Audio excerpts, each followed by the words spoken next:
This all started the night of October 2nd, 2008. That night I was assigned to watch over a patient that had the tendency to wander.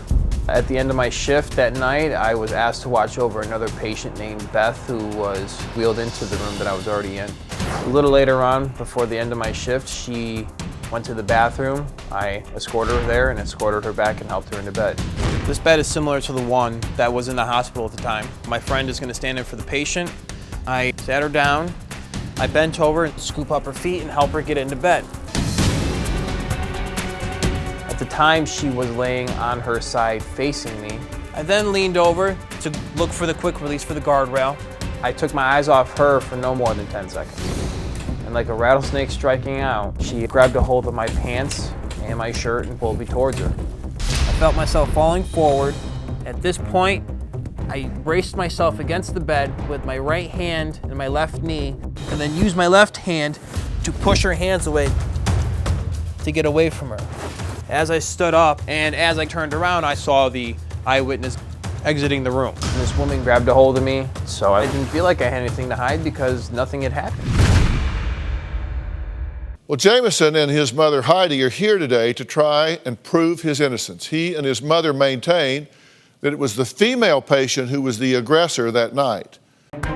Immediately after this happened, I went to the charge nurse and told her that I had been attacked. My son told me that a woman had attacked him. When he went to report it to the nurses, they actually laughed at him and said, "Everybody gets groped in this business.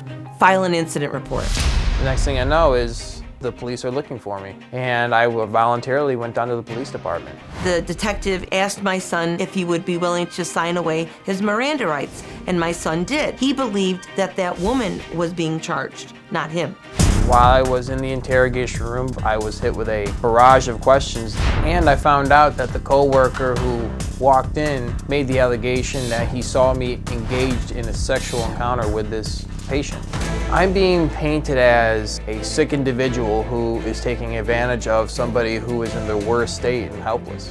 My son Jameson did not sexually assault this woman. It's completely implausible that my son would commit such a heinous crime. When I heard this, it was just like dumbfounding. I had no clue that they were building a case against me at all.